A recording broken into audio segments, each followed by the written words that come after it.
and meaningful future today. Listen to The Restless Ones on the iHeartRadio app, or wherever you get your podcasts. News Radio 690 KTSM. Live from the KTSM AM 690 studios, it's Talk El Paso with Andrew J. Polk.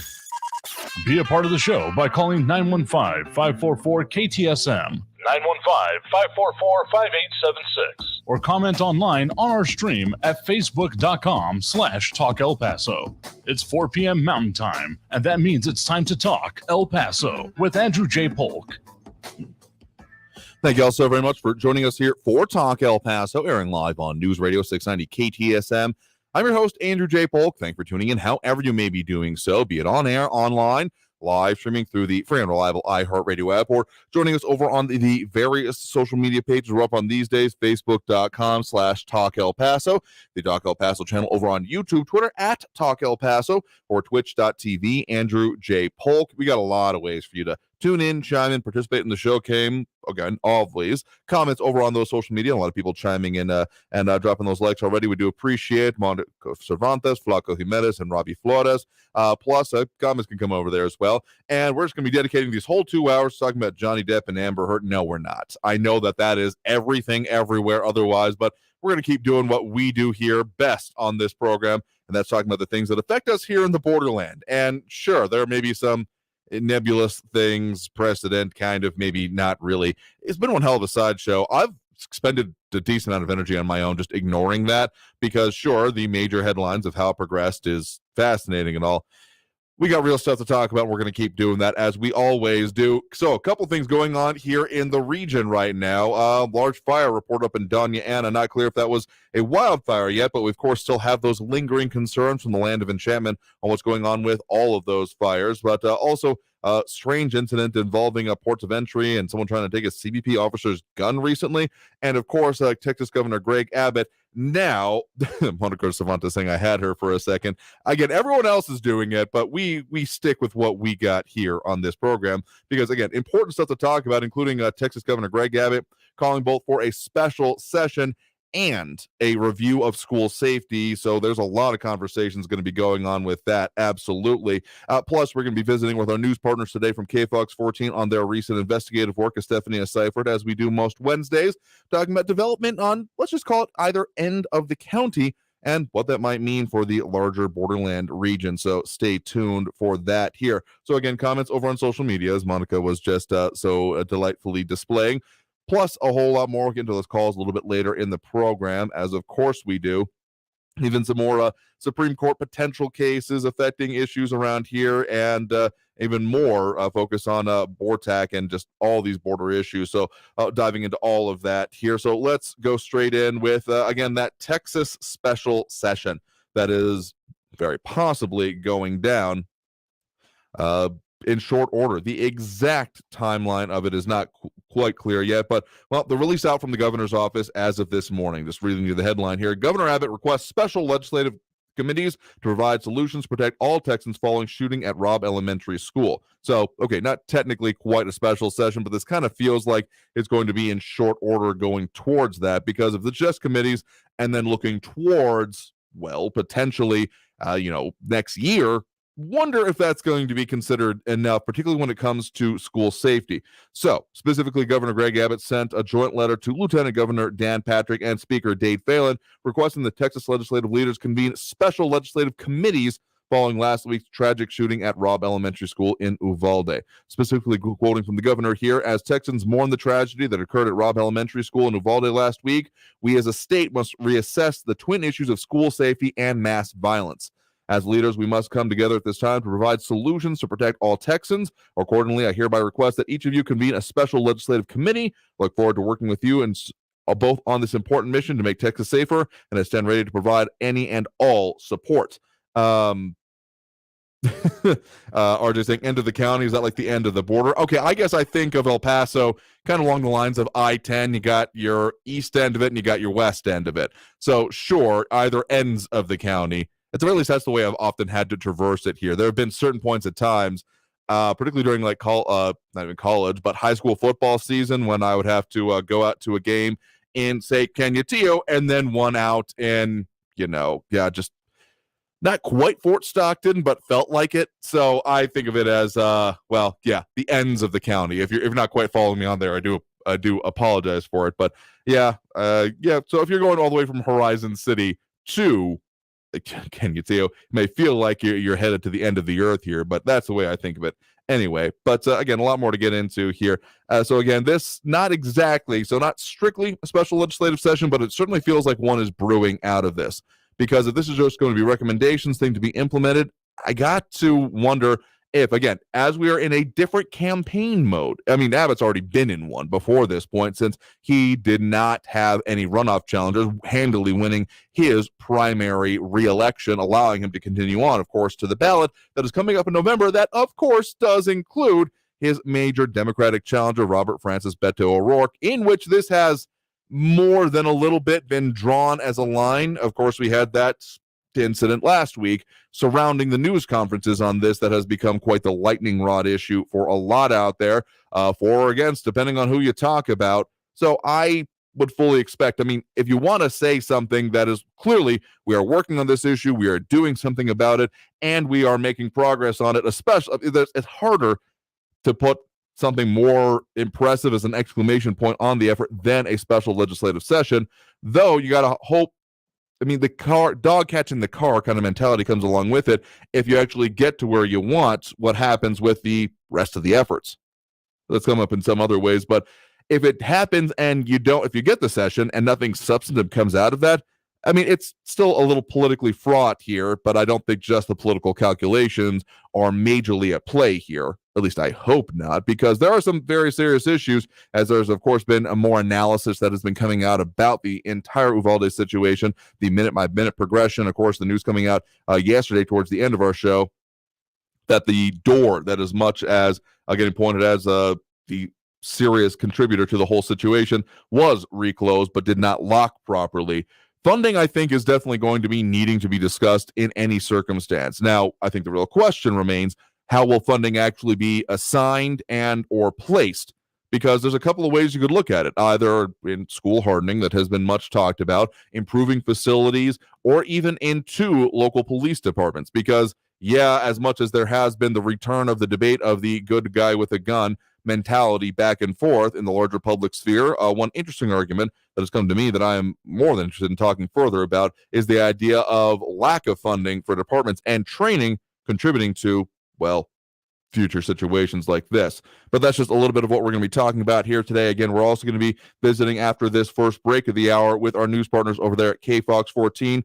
Again, talking about the investigative segments going on. And yes, I'm calling it either end of the county, the west and the east end, if you really need to be questioning my geographic prowess on that. But in any case, we'll be talking with Estefania both about her work and some of her colleagues' work and what is going to be coming up as well, because there's a lot of stuff that still needs to be talked about, and that's what, of course, what we kind of specialize in here in this region here. So if you're locked in with us, you're, of course, tuned in to Talk El Paso, airing live here on News Radio 690 KTSM. I am your host, Andrew J. Polk, taking that first break of the hour here already, but we got a whole lot more to come here. So if you wanted to chime in, as RJ, John Hertz, Monica Cervantes, and more are doing so over on the social media, you're more than welcome to. Otherwise, back after this break with more talking about the issues affecting us here in the borderland, here on Talk El Paso, live on News Radio 690 KTSM. Stay tuned.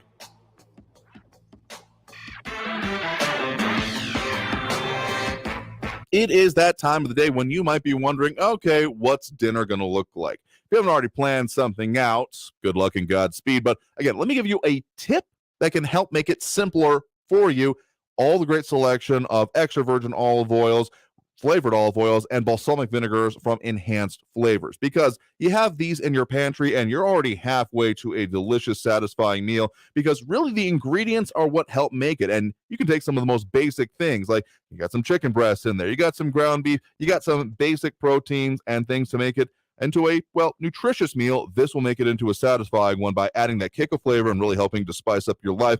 I really like their spicy pure olive oil, their Kamali mix from Tunisia, and the roasted chile. Yeah, it'll add some kick of flavor to it, but not without being overwhelming. If you want to be overwhelmed, they got that too. They got 40 different varieties that come, again, your local source for these, sourced from the best places of the world, Italy, Spain, Greece, and of course, from the Modena province of Italy for all of their balsamic vinegars. Find them online at enhancedflavors.com. Again, that's enhanced with a D, flavors.com, and find out where they'll next be out in the community so you can see their full selection for yourself. That's, again, enhancedflavors.com. Traffic all day. News Radio 690. I-10 westbound heavy between Airway Boulevard and Reynolds. 10 east and westbound moving slowly between Red and Thorn. We've got a medical emergency on Donovan at McClintock. Try Desert Boulevard or Montoya instead. Also a crash on Dyer north of Fred Wilson and another crash on Rushing at Salem. I'm Wendy Swanson, El Paso Traffic. This report is sponsored by Blindster. Do you need new blinds or shades? Blindster offers custom-made blind shades and shutters shipped directly to you at prices less than big box retailers. Visit Blindster.com now to save 50% off during their Memorial Day sale. Sale ends soon, so shop today. Blindster.com. New on Curiosity Stream. Just because it hasn't been done before doesn't mean you can't. Watch Earth's greatest minds forge our path to a better tomorrow. It's engineering the future. And Jaws, Star Wars, The Godfather, E.T. The biggest movies have even bigger music, from King Kong to The Dark Knight. See how musicians scored Hollywood's greatest hits on great film composers' music of the movies. Watch now on Curiosity Stream. Annual plans are $20, just $1.67 a month. Visit curiositystream.com. If you're 45 or older, this message could save your life. Health experts now recommend starting regular colorectal cancer screening at age 45. Colorectal cancer is the leading cause of cancer death, but it's preventable through regular screening. There are more screening options than ever before, including at-home tests. You've got the guts to prevent colorectal cancer. Talk to your doctor about your options and visit cdc.gov/screenforlife for more information. On the new true crime podcast Betrayal, a woman chronicles her fairy tale romance gone horribly wrong.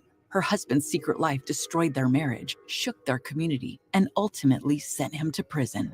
Going through Spence's emails, Snapchat, whatever I could get my hands on. Just a punch in the gut every single time. Listen to Betrayal on the iHeartRadio app or wherever you get your podcasts. Brought to you by DuckDuckGo. Search, browse, and email privately, all for free with the DuckDuckGo app. Here's a message just for the attorneys out there. So you passed the bar, joined a firm, or even built your own. Now are you finding out that you're doing more administration than actual law practice? Lexicon can help. Lexicon is a legal technology provider with over a decade of experience streamlining administrative tasks like timekeeping, billing, and more, so you can focus on maximizing billable hours and increasing client satisfaction.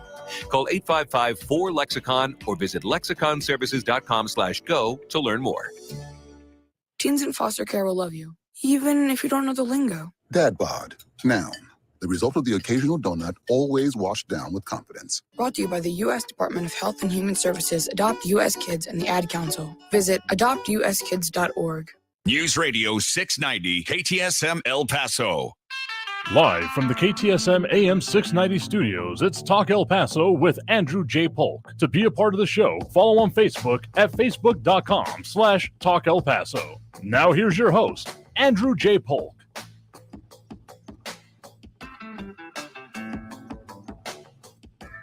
Welcome back here to Talk El Paso, airing on News Radio 690 KTSM. I'm your host, Andrew J. Polk. Thanks for tuning in, however you may be doing so, be it on air, online, live streaming through the free and reliable iHeartRadio app, or joining us over on the various social media pages, Facebook, YouTube, Twitter, and Twitch. Talk El Paso, where Andrew J. Polk is what we are up as. And of course, we do a lot of talk about local issues as much as possible, and like talking about local investigative reporting, which is why we're very happy to again have it here with us in studio at Stephanie Seifert, investigative reporter with our news partners over at KFOX 14. Thank you very much for joining us today. Thank you. Happy to have you in because you have had some interesting stories and more investigative reports going on in the area. I guess some of the most recent ones, besides the conversations we've also been having about the whole mayor and city manager situation, which continues to evolve here even as of this week.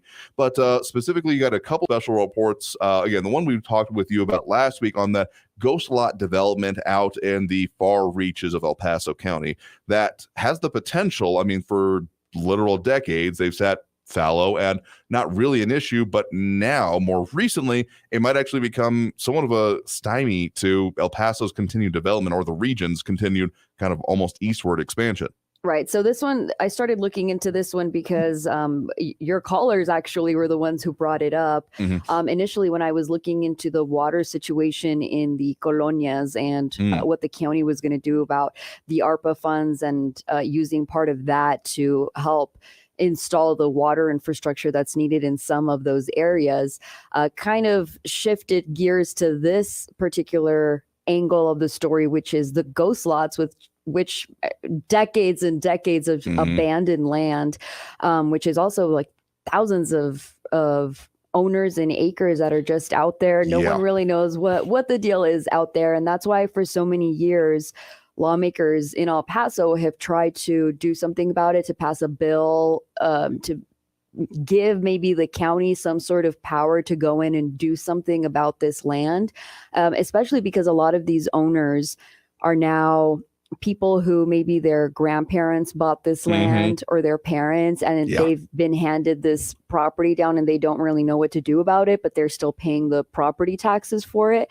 Granted, it's not maybe a lot, but it's still a piece of land that they own that will probably never be developed, right?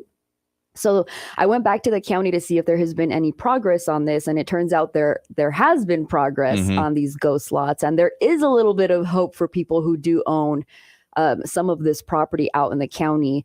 A lot of it is in the like Horizon area. And so for years, State Senator Jose Rodriguez was fighting to try and get a bill passed to let the county go in and do something, right? And so it wouldn't pass. And finally in the last legislative session, Representative Mary Gonzalez and State Senator Cesar Blanco were able to pass the Fractionalized Lot Act, which went into effect September 2021. And that finally gives the city a little bit of authority, if you will, which will be decided in the courts, how it all plays out, but a little bit of leeway on how they can manage this situation to help the people who own it and to also help development in the county. El Paso is growing very rapidly. And so this is very important because this is a piece of land that could potentially be developed into more homes, more businesses. And so there are a lot of steps. Just because this Fractionalized Lot Act passed doesn't mean that it's right away we're going to start seeing development in that area. Basically, what happens next is the county is trying to partner with a university that has an urban development department. So maybe UT Austin, Texas A&M at College Station, and have them conduct a study or a survey. They call it applied research on the land to see what type of development can even be put out there. There's no infrastructure out there, right? So they're trying to figure out, well, are we looking at homes? Are we looking at, businesses, warehouses? What works here? So that's what they're in the process of doing, is partnering with a university to get that survey going. They could go with a consulting firm, but that would be costly for the county. Right. So they're trying to go through university because it's a win-win for both. Obviously cheaper for the county, and for the university, it counts as applied research. So that's what they're looking into. Once they start developing policies of how exactly this would work, it goes to the commissioner's court for a vote. And then a district judge would probably have to get involved at some point, just because we're dealing with a lot of owners. But basically the gist of this is that if you own property and you want to sell it, the county is basically telling people, you can sell it to us, and we're trying to, either get one person to buy a lot of these, maybe one developer to buy a lot of these little lots, so that the more they own, the more that the easier it is for a developer to go in and just say, I'll buy the whole lot and start developing here. Or they don't have to sell. It's up to the person. But there are options now. Still a long ways to go, but there are options now. Yeah, particularly since, like you mentioned, there are going to be some multi-generational situations here where the lot may be technically on its own way subdivided between a variety of heirs that may not even totally know that this is their property, kind of thing. And the best way I can tell people to really, if they're thinking like, what the heck are we even talking about here? If you go to your favorite mapping service, I'm on Google Maps here, and you look at Homestead Meadows South, along Montana as it gets just, past Zaragoza. There's North Ascension Road, and that connects all the way down into practically onto I-10. It takes a turn onto Darrington. But if you just zoom into that just a little bit more, all of a sudden you'll be presented with this web of streets, quote unquote streets, because they're on the map, but they're not really actually. They may be dirt roads at best. I have driven along that street, again, North Ascension Street, and it's a little bit spooky because, looking on the map, it's supposed to be like tons of stuff out there laid out, if not actually built yet, and there is just nothing. Like, you can see the development both of the city off to the west and once you get a little bit closer to it, Horizon City to the south, but otherwise it kind of feels like a no man's land, because that's effectively legally what it's been. Right. And so this goes back to Horizon Land Corporation selling pieces of this land to people, investment lots all over the country, all over the world. The county reported that there's someone in Switzerland who owns a lot in this area. And so for a lot of people, they have passed down the ownership of these lots to their family. A lot of them have maybe died and never passed it on to anyone. And so that's what's a little difficult for the county, is contacting all those people, getting in touch with them, and touching base really is the issue. And that's what's going to take a long time, a lot of tedious work. But so exactly like you said, these people bought this land because they were told it was going to be a booming investment for them. And so I've spoken with people from Ohio who own part of this land. I've spoken with, we had a lady from Virginia email us to tell us, I don't know what to do. I just know I own a piece of land in El Paso County and I want to get rid of it.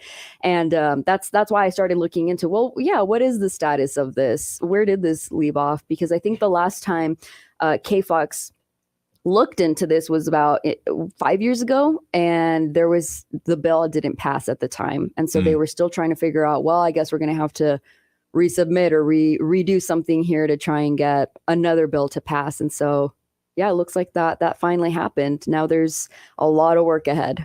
Yeah, because the county has a couple of powers related to this, but unlike municipalities, counties in Texas are fairly limited. Basically, they don't have zoning authority, so they can't say this area can be used for this. It was part of the issue with the development of the Tornillo Port of Entry on its own in previous years. But there's been a couple of changes to powers, both the one that you mentioned, the fractional lots, because lot size, subdividing lots, setbacks for residential construction, that's something the county has set as like general policies, but being able to actually deal with lots and the requirements for them, significant, but also the infrastructure powers that the county has been given to allow for actual bonding on that, so that there might actually be a way to get some of the infrastructure there. Again, that's a little bit further off into the future potentially with this, but even setting the groundwork too, because for decades it was not an issue, but as the development has crept ever eastward, in our case, that is, we've got the artificial kind of squeezing factor, of course, of Fort Bliss to the north of Montana, so that development can't happen. So east, for the continued expansion of the east side, is the only way to go,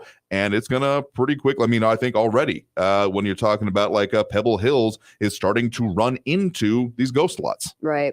Yeah, there's you mentioned infrastructure, and that's important because in Texas, when all this happened, that people were buying these plots, there weren't any regulations on infrastructure, and so they were able to buy this land without any connection to water or a sewer system or even roads. And now that's not allowed, and so you cannot sell your land if it does not have connection to water, if it does not have the proper infrastructure. And that's why for years people who have owned this land have not been able to get rid of it or sell it if they just wanted to part ways with it, because they cannot. There are regulations that do not allow them because there's no infrastructure. And so part of what they're hoping this fractionalized lot act will do is maybe get enough land for a developer to come in and they put in the infrastructure themselves.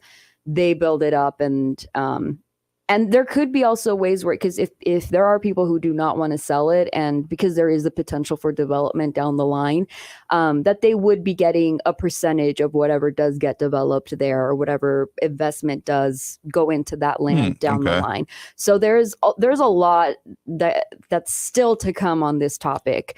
It's still very new And I think down the line, we'll know a little more once it starts progressing, once they get that survey done and we know what the next step is. Yeah, because dealing with it, I mean, we're talking about hundreds, if not potentially thousands of lots and investors and people. And yeah, you can just keep scrolling almost forever in terms of all these ghost lots. Like it just keeps going all the way out to the next set of like the Waco Mountains practically here.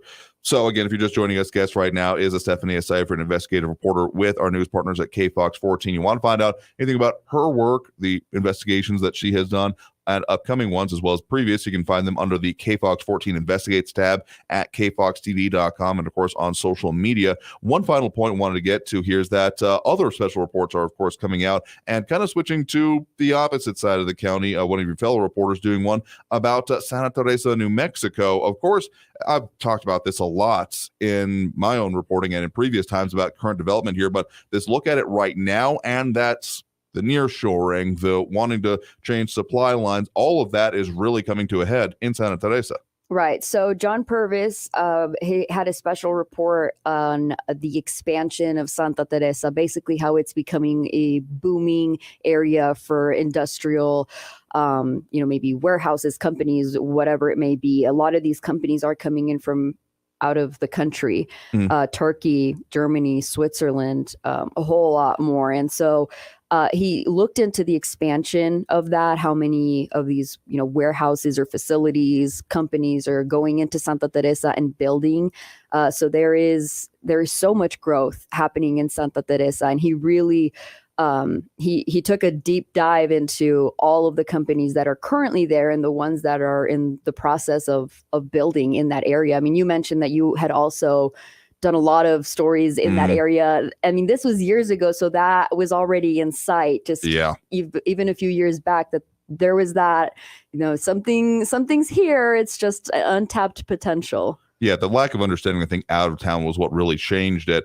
And now that having understanding from out-of-town corporations that we've been reporting on it a bit piecemeal, even on companies coming in, moving, changing their supply lines, expanding existing operations, international or national acquisitions outside of the area of local companies and businesses. And as the story mentions here, Jerry Pacheco, of course, very important out there in Santa Teresa in a variety of ways. The Border Industrial Association and others said that when he first came there 30 years ago, there were 4 businesses out there, and now it has 70. So, yeah, that's even accelerated over the last few years from when I've done reporting on it. So it's a very interesting look on some of the situations. And, of course, we've got potential more there, that semi-contested rail line, among other things, adding capacity out there. But really, that is one of the logistical meccas of our area, given that it's got the rail already in place, might have more rail. It's got the intermodal, it's got the airport, it's got the overweight cargo zone. And that all those factors, as we continue to see the economic and supply line pressures we've got, I fully expect to continue, maybe even stronger. Right. And even the port of entry is a huge player in all of this, just because I think other countries or manufacturers even see that there's that potential to easily move goods so easily. He touches on that too. And it really just goes into what plans are next for Santa Teresa, right? Like, does that mean maybe expanding the hours of that port of entry, how busy that port of entry is going to become, and if it might need to expand at some point, just because I think right now we know it's there and we see the development, but we don't really acknowledge it, that there's a lot of movement happening there. And before we know it, it's going to just be this booming area of industrial work. Unless you go out there, it's really hard to see, frankly. I mean, if you're looking from the west side, it just looks like lights on the mesa out there. You really got to go out there and see it to fully understand, because otherwise it's just not apparent unless you get into it here. So again, we've been joined right now by Stephanie Seifert, an investigative reporter with KFOX 14 and our news partners over there. Of course, if people want to submit further ideas, get a hold of you, they can certainly do so, because you take input, of course, as you're developing for future reports. Yes, of course. I mean, you all heard it with that first story. That was all because of, callers who brought those concerns, and we looked into it. So if you have a story idea, you can email me at EYSEYFFERT@kfoxtv.com. If you get a hold of my social media pages, you can also message me through there. Absolutely here. So thank you very much for talking with us about some of the reporting that's going on, both you and your fellow colleagues there, as well as some ways people can get a hold of you here today. Thank you so much. Always a pleasure to be here. Absolutely here. So we got to take that next break now. So coming out of this break, we'll go ahead and open up those phone lines as we do after these sets of interviews. So if you want to call in, that number to do so, 915-544-5876, 915-544-KTSM. Back with those calls and more comments after this break here on News Radio 690 KTSM.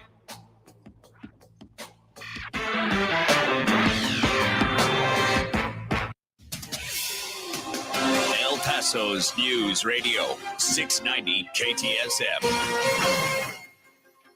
I'm Selena Madrid with your CBS 4 News Update. The El Paso Independent School District is looking at possibly giving its teachers a pay bump. During its board workshop today, the school board will be discussing the 2022-2023 budget. In a presentation that will be given to the board, there are two options of compensation packages.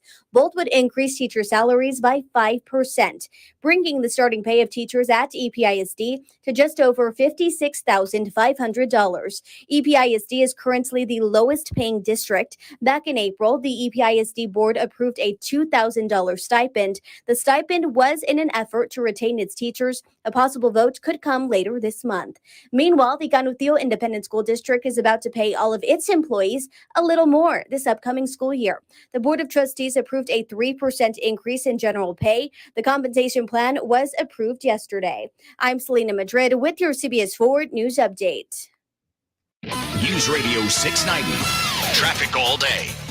From the KFOX 14 Severe Weather Center, this is Chief Meteorologist Sandra Diaz. We've had high pressure bring us an unseasonably hot day, and now we can expect a cool front to move in overnight. That is going to shift our winds quickly out to the east and bring in moisture and a chance for some rain with cooler temperatures. So Thursday, we'll see some much bigger changes here in the borderland, but it won't last long. By the weekend, we're back to dry and windy weather. This report is sponsored by Mako. The uh-ohs are out there. Scratches, dents, unexpected natural events. But with Mako and their magic, your car is no longer tragic. So when life throws you uh-ohs, just say, better get Mako! And go to Mako.com to book your appointment today. What's all the buzz about cleaning your nose, nasal hygiene, and navage? The science is simple. Your nose is the body's air filter for trapping allergens and viruses, but it's not perfect. Like washing your hands and brushing your teeth, it's time to start cleaning your nose too. Navage uses powered suction to pull saline in one nostril to the back of the nose where most germs and viruses multiply, then flushes them out the other nostril before they reach your lungs. My name's Martin Hoke, and I didn't invent nasal irrigation. It's been around thousands of years. I did invent Navage to make it easy for everyone. In less than 30 seconds, you can clean your nose. And because it's all natural and drug-free, it's safe to use Navage every single day. Are you ready to join nearly 3 million people who use Navage to breathe better, sleep deeper, snore less, and stay healthier? At Walmart, Walgreens, CVS, Rite Aid, Bed Bath, and Target. Navage. N-A-V-A-G-E. Clean nose, healthy life. Talk El Paso, weekdays at 4 on News Radio 690 KTSM, breaking down the impact of the news on the borderland and beyond. Brought to you in part by Mission Del Rey Southwest, souvenirs, gifts, and decor. That's Talk El Paso, Monday through Friday, 4 to 6 p.m., right here on News Radio 690 KTSM.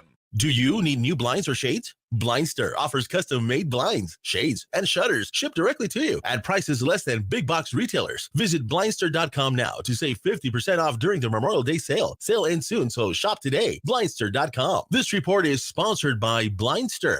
Veterans, are you planning to file a VA disability claim? Get ready for a better way to file. The Decision Ready Claim Program gets you a decision within 30 days after it's submitted. That's just 30 days for the benefits and services you've earned. Talk to your accredited representative or go to www.benefits.va.gov/DRC to learn more. Brought to you by the U.S. Department of Veterans Affairs.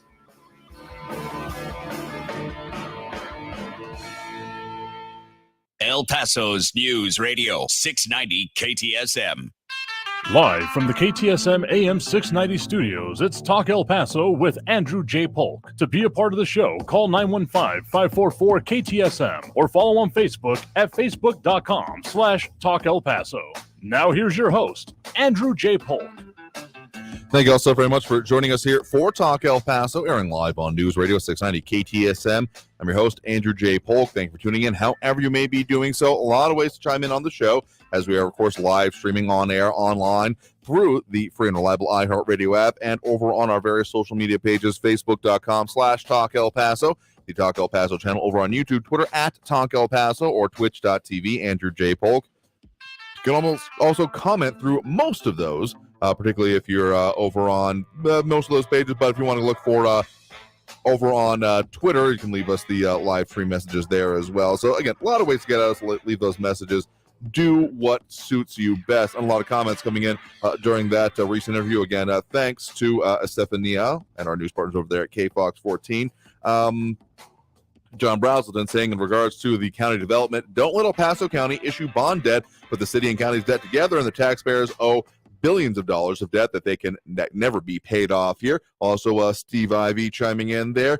Kelvin Williams saying hi and saying that he owns 5 acres between the Far East and Horizon, a getaway spot, as long as it's not in one of those encumbered areas. Like, if you got a piece of land, I'm kind of envious of it, going to be honest.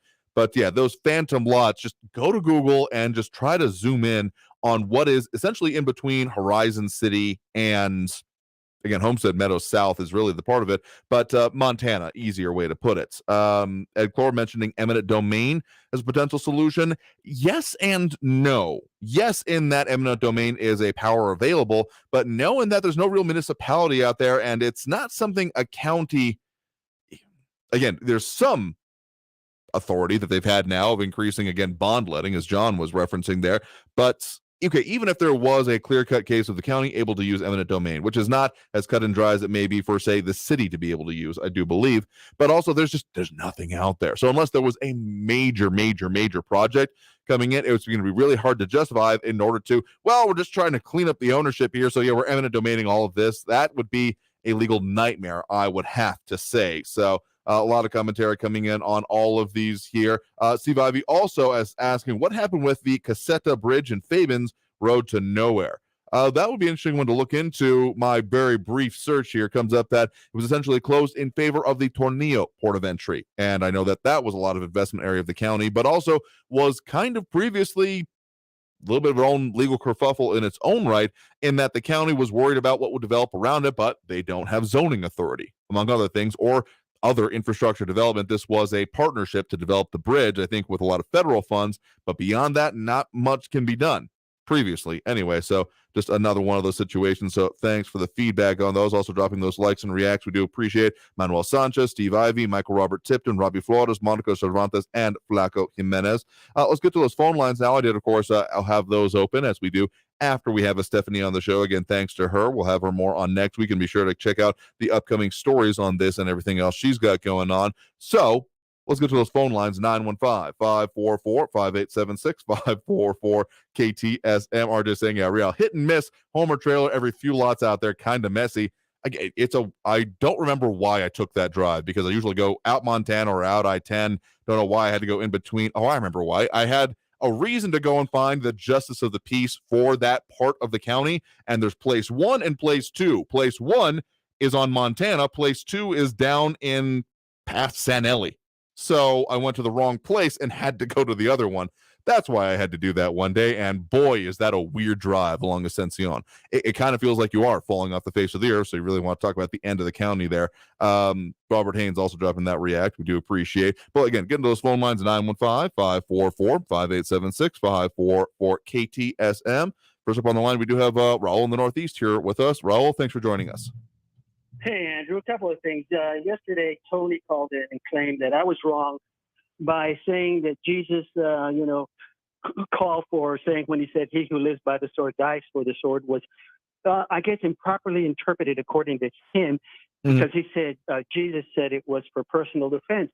As a matter of fact, when Jesus said that, he was being arrested by the Roman soldiers to be taken to Pontius Pilate and eventually to be crucified. So if the sword was there for protection, then it would have been used to protect him from the Roman soldiers who were going to arrest him to have him crucified. So he's wrong. Now, Texas, Texas is an interesting state. It's going to be the state where you're forced to carry your baby to term just so they can grow up and get shot in school. Now, I find the Republicans and faux conservatives to be such hypocrites on so many issues. On the one hand, they profess to be strict constructionists or originalists, proponents of literal interpretations of the Constitution, and people who claim that the founders didn't want, and nor do people want today, to have unelected, unaccountable judges making the law. Now, in linguistics and grammar, there's such a thing as a preconditional statement and definitions of words that are used in a claim. Now, I like to think I'm a bit of a wordsmith. I was a guest columnist for the El Paso Times for 9 years. And like a well-regulated militia being necessary to the security of a free state. Now, none of these mass killers have been members of a well-regulated militia. So what is a militia? Well, according to the dictionary, a militia is a military force that is raised from the civilian population to supplement a regular army in an emergency. What is a regular army? A regular army is the government's army. Now, to add some historical context, at the founding of the country, the founders had to raise an army to fight the king. And after the revolution was won, they weren't planning on having a standing army, but they wanted to be able to raise a force quickly in case the king tried to take the country back, which he did in 1812. So a militia would be needed to protect the new government. Not the people from the government, but the new government from the king and other outside sources. So a well-regulated militia being necessary to the security of a free state. What is a state? A state is a political division of a body of people that occupies a territory defined by frontiers. A state is synonymous with the word government. So the people's right to bear arms is for the security of the government and not for the people to overthrow the government or for personal security for that matter. The Second Amendment has been bastardized by politicians to gain money and support of the NRA and the gun-loving nuts. Now, the preconditional statement in the Constitution, a strict construction, an originalist literal interpretation of the Second Amendment says a well-regulated militia being necessary to the security of a free state. But the American people have to live with regular mass killings of innocents wherever, whenever they may be, based on some judge's interpretation of the Second Amendment. Now, Canadian Prime Minister Justin Trudeau is proposing a new law that would freeze private ownership of all short-barrel firearms. And legislation would not ban the ownership of handguns outright, but would make it illegal to buy them. And I'll end with this. I almost went into education, and I did for my student teaching and my substitute teaching for a while. And imagine this. I have a student in my class that keeps hitting other kids with a hammer over and over. I can't get anything done other than the kids, or the kids are hurt, and they'll hate it. Have you tried taking a hammer away from that student? No, it's not the hammer's fault. Everyone knows that kids have the right to have hammers.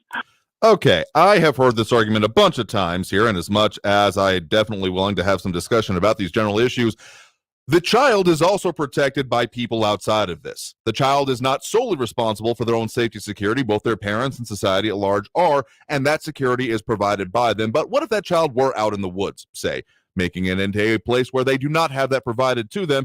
That would be negligence on the part of the people saying that, well, you can't have the hammer, but good luck with everything else. So, yeah, I've seen that same argument about kids throwing rocks in the yard. What do? You don't give them all rocks. Also, we're not children. I think that part in that whole analogy just flies right over the head sometimes. The idea that we are just these petulant children that need to be scolded and set on the right path. No, thank you.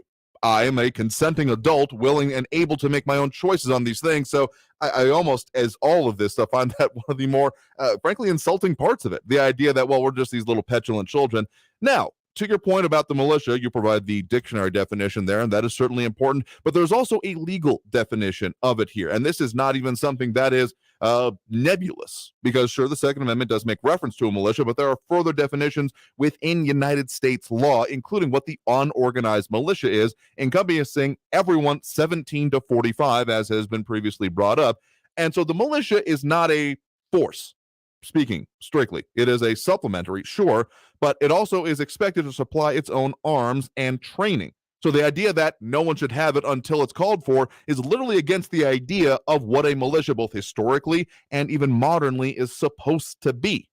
And that is the real difference we're dealing with it here. Also, if you want to talk about clauses, the subordinate clause of the Second Amendment is that first part. It is the part that does not stand alone, whereas the other phrase, the rights of a people to keep and bear arms shall not be infringed, is the freestanding part of it. The other part modifies it, and colors are understanding of it, sure, but that phrase still stands alone within its legal understanding. And I know there is an argument out there that is just a little bit mind-boggling that, oh, this is judicial activism. It was never truly that way. Baloney. You're really going to tell me that in the history of this country, the ability of people to keep arms both for, I don't know, hunting, frontier defense, the ability to even put up, well, among other things, state militias was not reliant on that? That simply, and in any real estimation, does not bear out. So yeah, as much as, sure, you got kids on a field that don't know what they're doing, yeah, they might need a little bit more shepherding, but we're also talking about real adults and saying that, well, we're going to use the same kind of logic we would use with literal children in terms of what their rights are. And again, this is both a privilege in how you use it, because it can be taken away by due process of law, but due process of law is very different from then saying everyone blanketly. That is in specific situations, felons, people who have been adjudicated, not a blanket statement for the entirety of the population. So that's why I find that analysis falling very flat as we get further into this, but we'll have to talk even further about it, because yeah, Michael Pat is saying back when the Second Amendment was written, everyone had to supply their own arms to fight against a tyrannical government in that case. I will say that the well-regulated part of that is the more interesting part to me, and I am a little bit concerned that we have lost that part of it, because as people have, almost in their own way, some people out there are got a little bit too far with the idea of guns, liking it, but not really following through on the principles of how it's supposed to be used. Once it stops becoming a tool, which it absolutely is, and stops becoming more of an ideal, I also have concerns in that direction, I will freely admit here, but we got to take that next. So thank you for the point in the call, even if I find myself disagreeing with you more than usual here today, but we got to take that next break right now. Coming out of this break, we got more calls on the line, more comments we'll get to, and a whole lot more discussion we're going to have about this issue. So stay tuned for more Talk El Paso, airing live here on News Radio 690 KTSM. I am your host, Andrew J. Polk. Again, that number to call, 915-544-5876, 544-KTSM. Back after this break with more Talk El Paso here on News Radio 690 KTSM.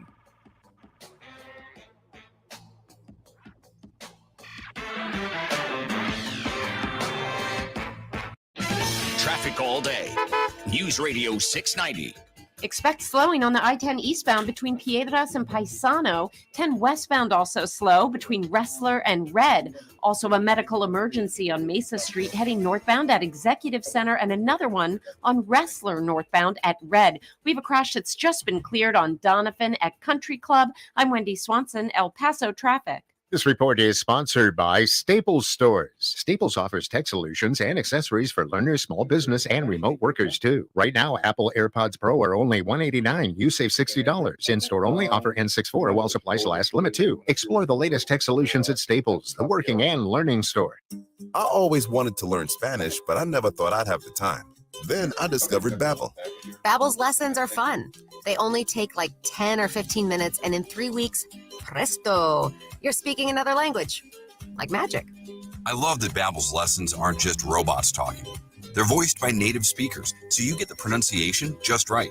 And they're designed by real language teachers, so you learn how to have real-world conversations, things you'll actually use. 3 weeks. It's incredible. After 3 weeks, I'm on vacation in Paris, having a conversation in French. There's all kinds of ways to learn. Use Babbel's podcasts or games or videos. You can even join live classes with a language teacher. If you want to learn a language, there's no faster, easier, better way than Babbel. Babbel. Babbel. Babbel. Évidemment. Go to Babbel.com to try for free. That's Babbel.com. Babbel.com. The podcast Wheel Woman tells the true story of Georgia Durrani, all-American girl, world-famous model, and getaway driver for the mob. Wheel Woman takes you on a thrilling ride through the unlikely life of one beautiful, smart, fascinating woman. The rules were simple. Don't talk to anyone. Don't ask questions. Always park a block away. Make sure you're not being followed. Listen to Wheel Woman on the iHeartRadio app or wherever you get your podcasts. Brought to you by DuckDuckGo. Search, browse, and email privately, all for free with the DuckDuckGo app. When I tested positive for COVID, I didn't know what to do at first. Then I learned about the Active 6 research study. I enrolled in the study from the comfort of home. Study medications were shipped to me, and I took surveys online. I hope this research will help find treatment options so my family and others in my community can stay safe and healthy. More research is needed to help people with COVID-19. Learn how you can take part in research to help protect the health of your family and community. Visit active6study.org/radio. That's activ6study.org/radio. When it comes to mixing drugs, you may think you have a safe approach, but the bottom line is, mixing drugs is never safe. It can cause serious health problems like a heart attack or brain damage.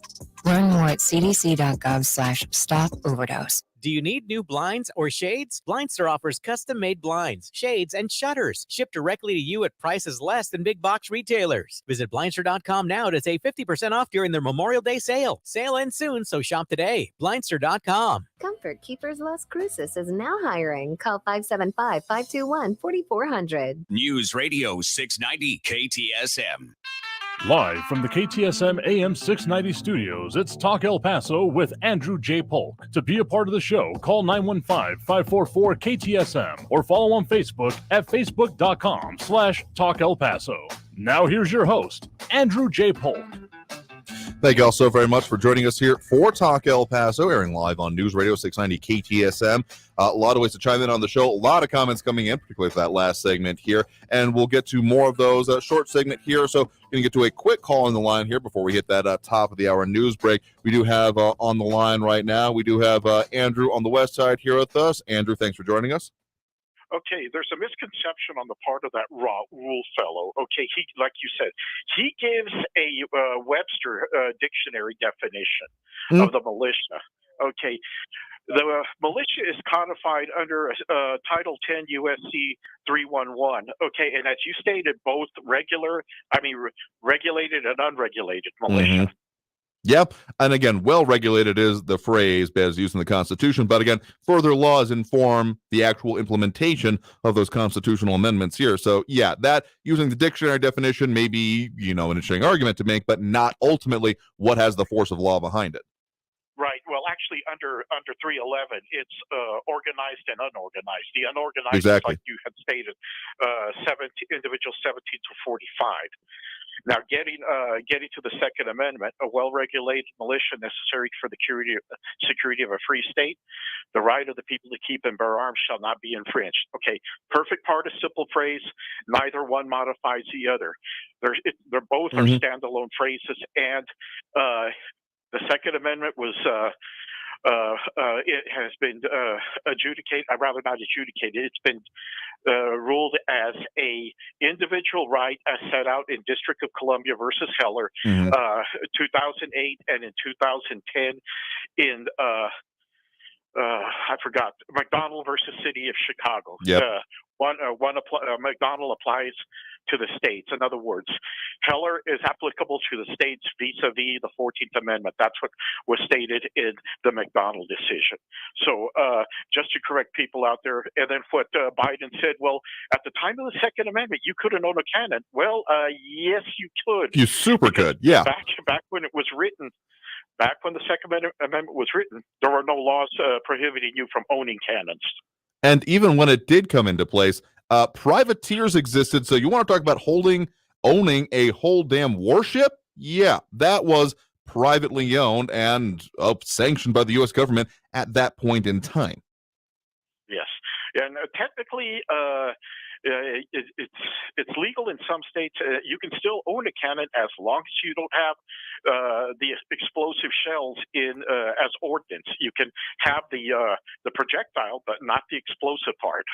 Again, the devil's always in the details there. So tell you what, we're going to have to leave that there for right now because we're out of time here for this segment. We're going to come back top of next hour, talk more about these and all the issues on the line here. So stay tuned. More Talk El Paso after this break here on News Radio 690 KTSM. Stay tuned. Traffic all day. News Radio 690.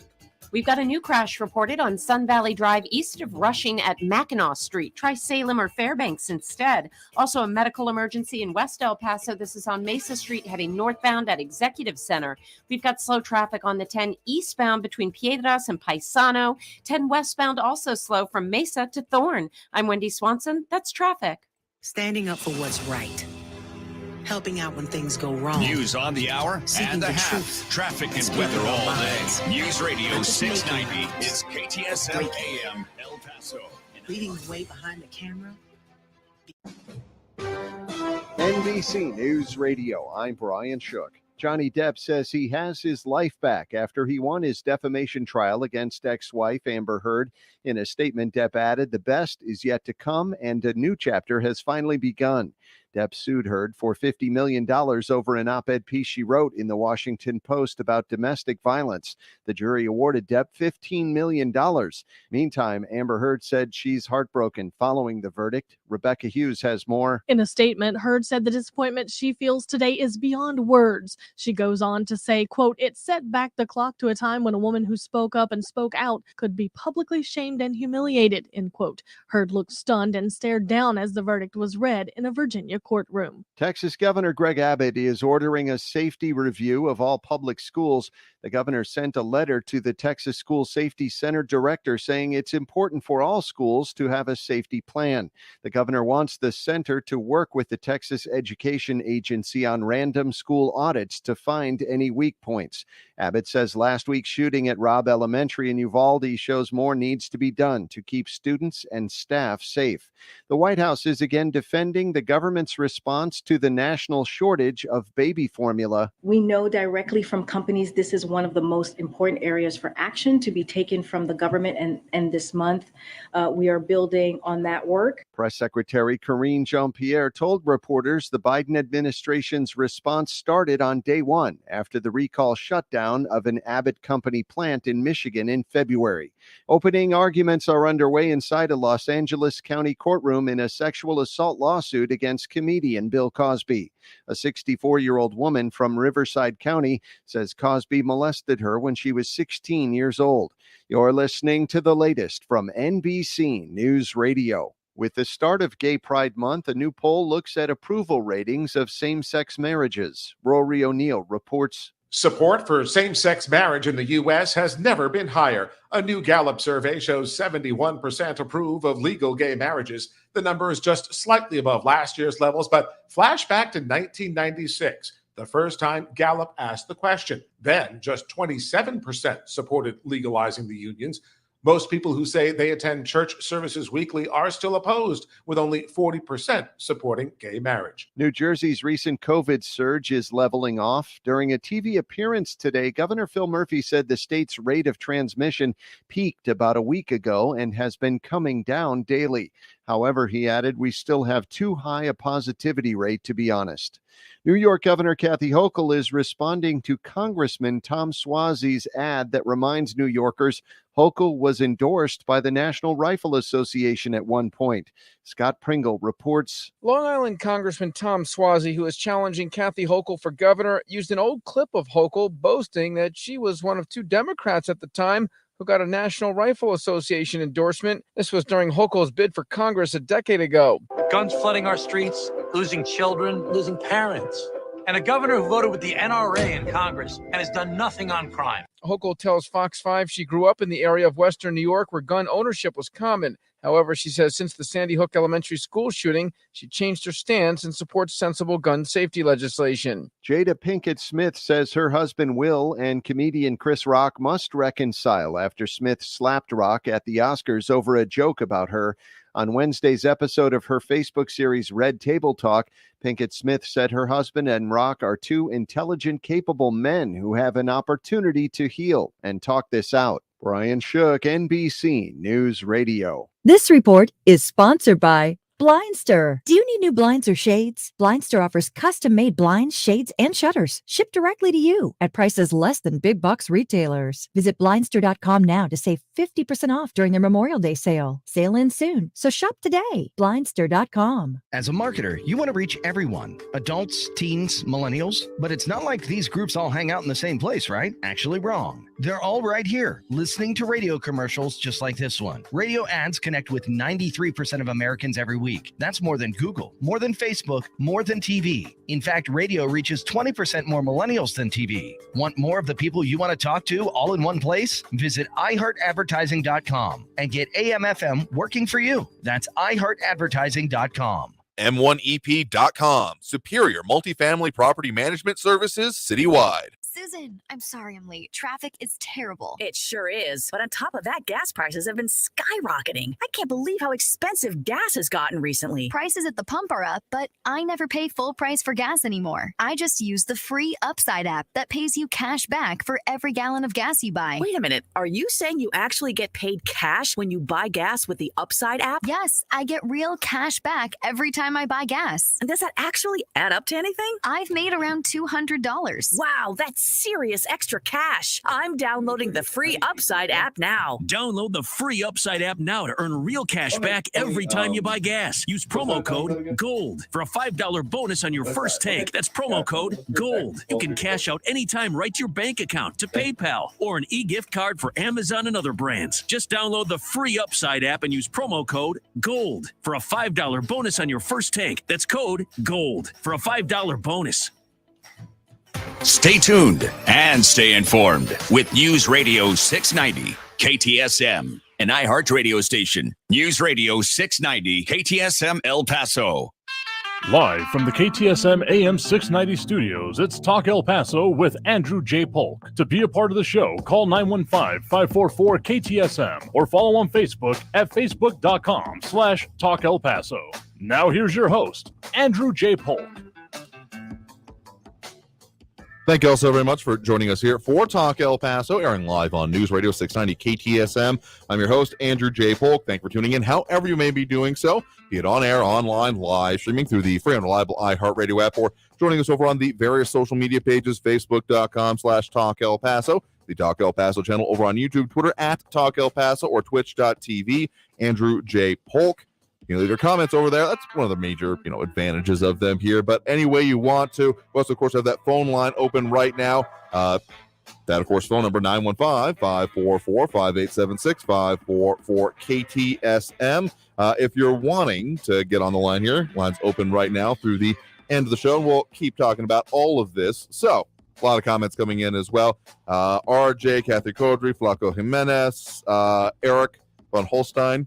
I'll say it one time at least. Calvin Williams, Ian Grimm, Matt Olson, and a whole lot more. Raul Francisco Amaya, and more. Sheila Lazar, and a whole lot of comments. Monica Cervantes, Michael Pettis, more than I got a little time to count right now. And, of course, also leaving those reactions. We do appreciate Calvin Williams, Robert Haynes, Manuel Sanchez, Steve Ivey, Robbie Flores, Monica Cervantes, Flaco Jimenez, Michael Robert Tipton, and Sheila Lazar. Again, we just appreciate all those because they, help us with what we got to do in our mission to have live local talk radio here in the borderland. So anyway, you want us to get at all of this. We got a lot more to talk about, a few subjects we are focusing on primarily here today. Again, thanks to our guest from previous hour, Stephanie Seifert, investigative reporter with our news partners at KFOX 14, going into some of those developments, business and otherwise, in the, extent of the county, if that's the way you prefer saying it. But we'll get to a lot more here. So let's go back to those phone lines again. 915-544-5876, 544-KTSM is the number to call. And right now we do have Ben on the east side here on the line with us right now. Ben, thanks for joining us. Oh, Andrew, how are you doing today? Oh, doing all right there. What's on your mind? Okay, the shooter in Uvalde was initially said to be a user of pot in an article in the New York Times. But when it was put online, the addition online in the article, it was left out that he was a user of pot. Why was that? Could it be that maybe there's a link between pot use and violence? In a 2017 study, identified marijuana as the, quote, single most common correlative variable in otherwise diverse populations and circumstances surrounding the association of violence and marijuana. And that reported links exist to shooters in places like Parkland, El Paso, Daytona, on and on and on. A 2012 paper in the Journal of Interpersonal Violence examined a federal survey of more than 9,000 adolescents and found that marijuana use was associated with a doubling of domestic violence in the U.S. And one more article in March 2020, the NIH, government agency, said in an article that recent illicit and medical marijuana is of much higher potency and more likely to cause violent behavior, and that high potency marijuana is a predictable and preventable cause of violent consequences. Are the billions of dollars from the sale of marijuana, which, by legalizing pot all over this country, is that worth more than the safety of our children? It's an interesting connection that you're making there. I mean, I'm not necessarily controverting any major studies that are being done on this. I'll just say, in my experience, people that I've known that have been regular users of these are more likely to sit on the couch and eat chips than just about anything else. But that's not to say that there aren't those out there that have more severe reactions, more severe interactions with this, particularly once other substances get involved. I mean, I will say that people I knew even before I was in college who ended up, in retrospect, being regular users, fried is a pretty succinct way to describe it. So to say that there is no interaction or long-term effect, particularly on younger, adolescent, etc. brains, would be a serious mistake. I've seen that firsthand as well. Never quite to the bent you're describing here, but I also don't think it necessarily rules it out. I think that an important part is to look at, ages of sale for that as well, supposed to be at that same level of 21, but I also get the concerns that an increased supply increases general availability. I mean, more than a few stories have been coming out recently about edibles finding them into the ways and hands of people and kids specifically, that they super should not be in. So I get the level of concern you're having there. I would like to see more on that. And I think that's, again, we've got a lot of contributing factors to this continuing situation. Obviously, gun violence is a problem in this country. I could say that full flat, no political implications with it. So dealing with it in a variety of ways is probably going to be necessary. If you want to learn a little bit more about it, there's a book out by the name of a guy named Alex Berenson. It came out in 2019, and it's Tell Your Children the Truth About Marijuana, Mental Illness, and Violence. Pot use, especially among teens, can trigger psychosis and the chance of increase in violent behavior. Daily occurrence in Colorado. There was a doctor on Laura Ingraham last night that said there's a daily occurrence in Colorado that kids come into the ERs every day because of cannabis involved cannabis induced psychosis. So this is something, we're legalizing pot. We've got it being sold in Mexico. The type of marijuana that we used when we were back in the day is like, we were using aspirin, and these kids are using fentanyl. This is not something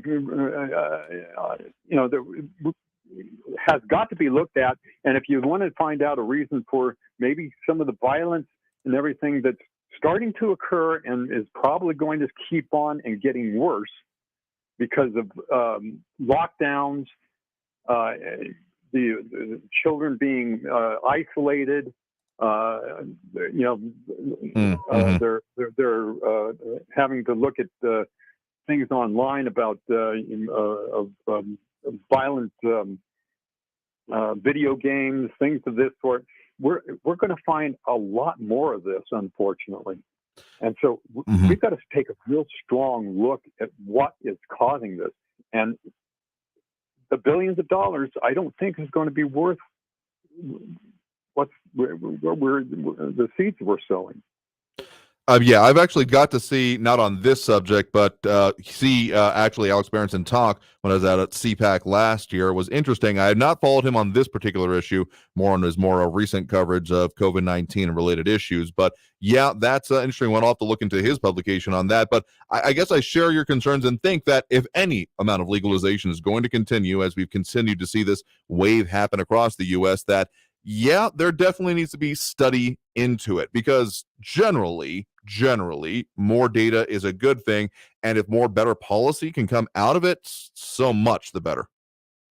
One other thing, people are saying, you can't buy alcohol. Kids can't buy alcohol. And before the age of 21, can't buy a beer before the age of 21, can't buy drugs, and now we're going to make it to where they can't buy guns before the age of 21. Well, I'm sorry. I think that if I'm a teen, I can get all the alcohol I want to if I want to. If I want beer, I can get all the beer I want to. If I want drugs, I can also get those. So what makes everybody think that we're going to make a law where kids can't get a hold of guns?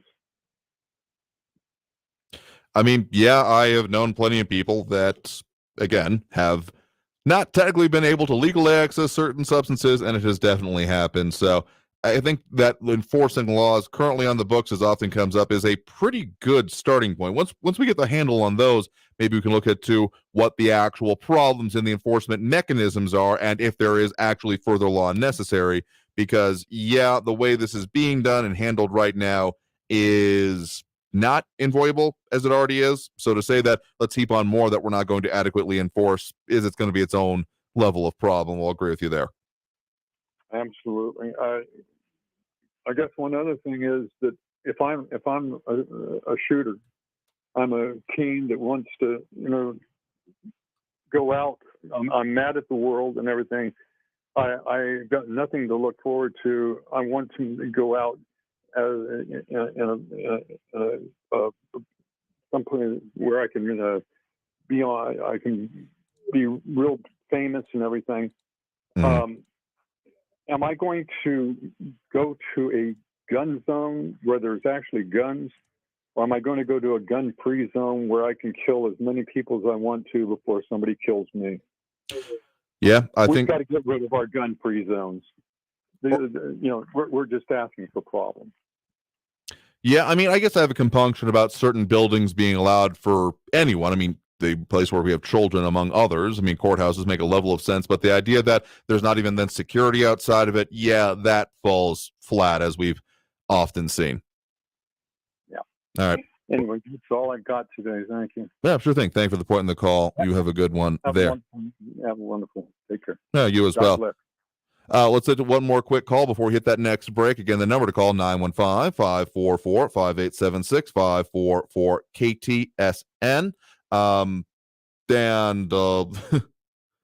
some interesting conversations happening online here. But let's get we do have Tony on the west side here with us right now. Tony, thanks for joining us. Hey, that last guy took like 15 minutes, man. He put me to sleep. You guys, if you can't get it done in 3 minutes, let me tell you, Andrew, you're a nice guy, but they're going to kill your show, man. This is not a fireside chat. I wish you guys would get your act together and get your main points out in 1 minute or less, 3 minutes or less like I do. Anyway, listen, every time this guy, the mental case from the Northeast comes out, it's a good time to turn down the volume and go relieve yourself, okay? And I want to tell you guys, and you, Barbara, and you Republicans, and all you guys who think you're doing a good deal, let me tell you something. You too, Andrew, I say this with all respect. You are letting the Democrats control the narrative. It's not about gun control. It's not about gun control, and that's all you're talking about. You're letting them control the narrative. The narrative should be secure our schools, secure our schools, secure our schools. You guys are letting the tail wag the dog. Shame on you. Shame on you. Ooh, think we lost Tony there. Okay, I mean, I get your fervor on it, but also we're here to discuss the things that are important to the community. So, I mean, I think that, yes, there should be a part of the conversation, just personally speaking, about, securing schools, because the idea of there not being a level of security there is more than a little bit concerning to me. But also, if we're just ignoring the other points here, I guess I'm not as interested in controlling narratives. That's not really what we do on this program here. If you got a point that you want to bring up, as you just did, well, that's kind of the perfect example of how we do things. So if you're saying that's, I'll just say personally, someone telling me you're not supposed to talk about that, talk about this instead, you kind of just make me want to talk about the other thing more. I'll just be perfectly honest with you. And we do have some people that maybe we talk a little bit more about and with. But if you really some people agreeing with Tony there as well. But I mean, there's some serious stuff to get into, and as long as people are making interesting points and are willing to discuss it, I'm more than willing to entertain it. If that's a foible I have, I'm willing to embrace it as well. But we got to get into more of that after this break. We got to take that next one here. So if you're wanting to call in and get on the line and add your 2 cents, again, that number to call is 915-544-5876, 915-544 KTSM. Back after this break with more Talk El Paso here on News Radio 690 KTSM. I am your host, Andrew J. Polk. We're discussing all those things affecting us here in the borderland and beyond. So stay tuned. Back after this quick break. Don't go anywhere.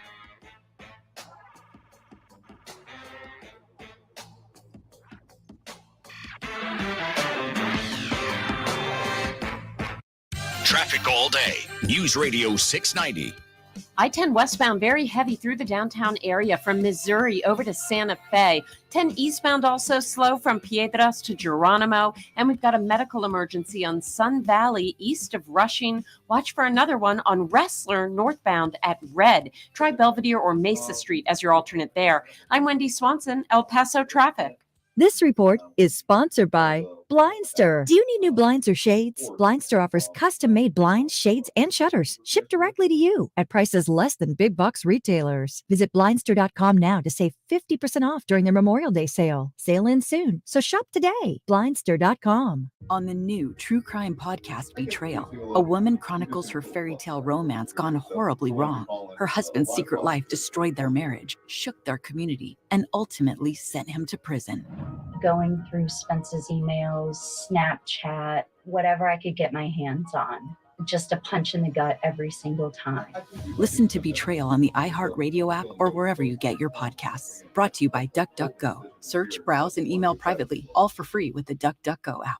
Maybe you've had to put off a health appointment or two during the COVID-19 pandemic, but if you're 45 or older, there's one test you shouldn't put off any longer. That's your regular screening for colorectal cancer. Colorectal cancer is the leading cancer killer, but can be prevented with regular screenings starting at age 45. There are more screening options than ever before, including at-home tests. It takes guts to put your health first. Ask your doctor about your options today and visit cdc.gov/screenforlife for more information. Want to kill bugs like the pros do? Now you can with Maggie's Farm. Created by pest control professionals, Maggie's Farm plant and mineral-based products provide amazingly effective insect control. All of our plant-based products are safe to use around children and pets and won't leave behind a messy, oily residue.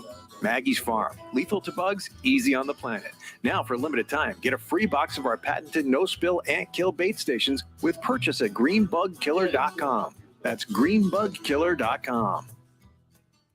How many of you have pets? Now think about how lucky you are to have such a sweet little pet in your life. But unfortunately, there are countless pets out there that don't have a home to call their own. However, Bob's from Skechers is trying to change that. With every purchase of adorable Bob's footwear, apparel, or pet accessories, Skechers makes a donation to Petco Love. And with your help, we've already saved the lives of over 1 million pets and donated over $7 million. Find Bob's at a Skechers store, Skechers.com, select Petco locations, or wherever stylish footwear is sold. Children who grow up in poverty are part of a destructive cycle. At Child Fund International, we find this unacceptable. In 25 countries, we are vigorously fighting poverty and improving the lives of children and their families. Learn more at childfund.org. El Paso's News Radio 690 KTSM. Live from the KTSM AM 690 studios, it's Talk El Paso with Andrew J. Polk. To be a part of the show, call 915-544-KTSM or follow on Facebook at facebook.com/Talk El Paso. Now here's your host, Andrew J. Polk. Thank you all so very much for joining us here for Talk El Paso, airing live on News Radio 690 KTSM. I'm your host, Andrew J. Polk. Thanks for tuning in, however you may be doing so. A lot of ways to interact with the show. Of course, we got the social media up right now, Facebook, YouTube, Twitter, and Twitch. A lot of people chiming in there. Michael Pattis, Kathy Codry, Ian Graham, RJ, James Ratcliffe, and more also dropping those reacts, which we do appreciate. Conversation going fast and furious here today, as we are definitely having a lot of conversation about the things affecting us here in the borderland.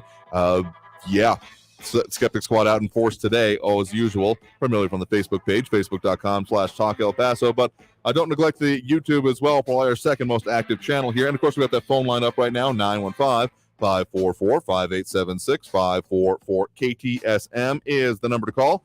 So we'll get into that here, a lot of it. Michael Pat was most recently saying that he says Biden stated that he was not interested in school safety. So, and previously saying that Senate Democrats voted down the school safety bill last week. So a lot of conversation happening about that. And I'm sure the political fallout coming from more of that will continue apace here. But let's go back to those phone lines right now. Also, did get mildly called out by Calvin Williams saying that I haven't taken a quick call in weeks. Listen, if I have a problem, it's that I love discussion. And if someone's willing to actually have a discussion, well, that tends to take up a little bit more of my interest. Conversation is a good thing. And as much as we can squeeze it into the 2 hours we have daily, oh, so sue me. Anyway, get back to those phone lines here. The number to call, 915-544-5876. 544-KTSM. We do have Frankie and Messia on the line here right now. Frankie, thanks for joining us. All right. This, to me, is the most irreconcilable statement or circumstance that I could ever possibly imagine. Now, this fella out there in Uvalde, Pedro, a.k.a. Pete Arredondo, wound up getting inaugurated, installed in the city council. Mm-hmm. Now, I don't know how this works, where the point is he made the worst possible law enforcement mistake anybody could possibly make, and he goes and takes that position. Okay, the law says he can't, but for some reason, it just does not gel correctly with me that he goes up there, takes it. I don't know what he's going to do with the rest of his life. I haven't explained to everybody what kind of a boneheaded decision he made that allowed 16, 19, and 2 teachers and everything. What's your opinion on that? Yeah, I did see that today as well, and I was more than a little bit baffled. I think that election was previously held in taking that position. But, yeah, I got to wonder how his tenure is going to work out in that. Talking about, again, the chief of police for schools there in Uvalde now moving into a city council position for the same community. So I kind of wonder how he said that he's not going to comment on some of these things, and there was no ceremony held because of the recent events that, of course, happened in the area. And there have been these back and forth reports specifically about the lack of cooperation happening between local police of all stripes and state level investigators into this. That gentleman has also further said that no, he is cooperating, but there is concern about conclusions being made by further police. I mean, there was, of course, the statements made end of last week by state police saying that they should have gone in and that it was a mistake to have not done so. That has been one of the more furious arguments happening online, to be perfectly honest with you, that I've been seeing going by, and a lot of very hard emotions on both sides of that conversation. So taking a new position for this guy, I wonder about the intelligence of that particular move at this time, or whether he should have just stepped away and said, yeah, I am not going to be taking this position. But, well, he seems to be, for the time being anyway. Well, you know, it's a total disgraceful mess. I just don't understand how, in the life of me, he could get out from under this. Not, I'm sure he feels absolutely horrible of what happened, but you're a professional. You're supposed to know what you're doing, not make some boneheaded, nonsensical, stupid decision. That's what I'm saying. Yeah, I do wonder at the very least if there's going to be more questioning of that person's decision-making, Pete Arredondo's decision-making facilities for elected office here. But, yep, he did win that election, checking here with some of our coverage, including from our news partners at KFOX 14 on the 7th of May. So I would say, and agree with you, a lot has changed, probably the perception of him and this position in that time. Okay, Andrew, like I said, you're the greatest guy. I love your program. You're cheaper than a psychiatrist. I love it. Okay, thank you very much. I think I've never pretended to be a medical professional, and, well, don't take anything I say as fact. Anyway, thank you for the point in the call. Do appreciate it. All right. Yeah, I think there's some people that use this as a kind of therapy, and well, that's up to you. Just I'll send you all a bill in the mail. Don't worry. All right, got time for another call here. Of course, that number to call 915-544-5876. 544-KTSM. We do have another call on the line here right now. We do have Al in the Northeast here with us right now. Al, thanks for joining us. Yeah, thanks for once again taking my call there, Andrew J. Absolutely. The fellow that came on was discussing pot kind of cracked me up, but he did make some valid points. You know, now that the pot is out of the closet and the governments and all of the people who realize how much money can be made with this. I think it's going to go federally, nationally legalized as soon as they get all of the money market aspects cornered. But you know, the studies that are going to come out, you know, I mean, the studies are going to be, there's going to be a plethora of them, because they're going to be blaming and giving pot causes for everything from causing all kinds of cancers to the kidnapping of the Lindbergh baby. I mean, you can't put any validity in a lot of these studies because, you know, you got pseudoscience and all this stuff. But it's interesting. You know, he did mention something about the pot back in the 60s. You had to smoke a bale of hay before you know, a bale of hay size amount before you got a decent buzz. And now with all the hybrids and the growing and everything, I mean, it has become pretty toxic. So the studies are going to reveal all those things, but it's going to take time. I recently read on the internet a study about how detrimental it is to people over 50. And I agree with some of the studies that are coming out, but let's remember that even though they claim to be scientific, there's a lot of anecdotal BS. I'll agree with you on that. I mean, even the current level of quote-unquote testing for the potency of products for actual marketing tends to go ever so slightly towards the stronger end, and there's not a whole lot of, I mean, considering it's still federally illegal, a whole lot of actual regulations in place for even just standards of how this stuff is measured. But I'll agree with you, and what I've seen from people and the anecdotal both from back in the day to now, on the balance, I fully believe that it is stronger than it used to be. Whether it's the real knock your socks off way that the label says it is, I have doubts about that. But even then, it's different. I think that is pretty uncontrovertible at this point. So saying that it's just going to be all good, I mean, if you want to talk about the difference between the cigarettes and marijuana itself, I mean, the levels of tar are higher. So say that it's completely harmless and nothing bad could ever come of it, yeah, that doesn't bear out in reality either. Whether it's the total boogeyman, I mean, I've seen the original and then the, ironically enough, a musical remake of Reefer Madness. And yeah, there are some things that may or may not be true and some things that are definitely not true.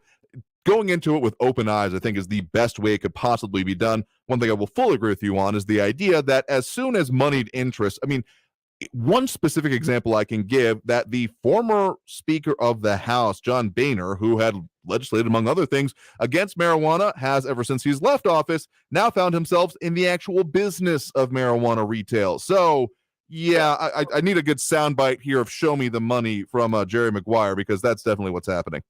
Well, you're absolutely right on. You know, as I said, when the people who have the power and the money and the corporate behind them get all of the loose ends tied up, you're going to see it go legal nationally, because then they can make their billions, and those people who have detrimental effects or health issues with it are going to go by the wayside, just like in the cigarettes and alcohol industries.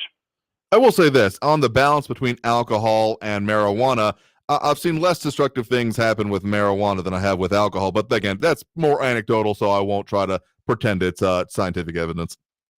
Well, anything you put in your body that Mother Nature didn't place there is going to have repercussions. That's just my personal point of view. Oh, Thanks, no. Andrew. No, sure thing. Thank you for the point in the call there. Yeah, as much I love the arguments that can come out. It's an all-natural product. It grows out of the ground. How could it be bad for you? You know what else grows out of you know what else is completely 100% natural? Bears. And yet you're not going to be wanting to get real close to that now, are you? I know, non sequitur, but it's just the best example I think about here. James Radcliffe also liking the Boehner reference here. We got to take that next break right now. Coming out of the break, we will take quick-ish. Is that the phrase that'll work for y'all? Quick-ish calls. But if you wanted to call in again, that number to do so, 915-544-5876, 915-544-KTSM. Back after this break with more Talk El Paso here on News Radio 690 KTSM. Stay tuned.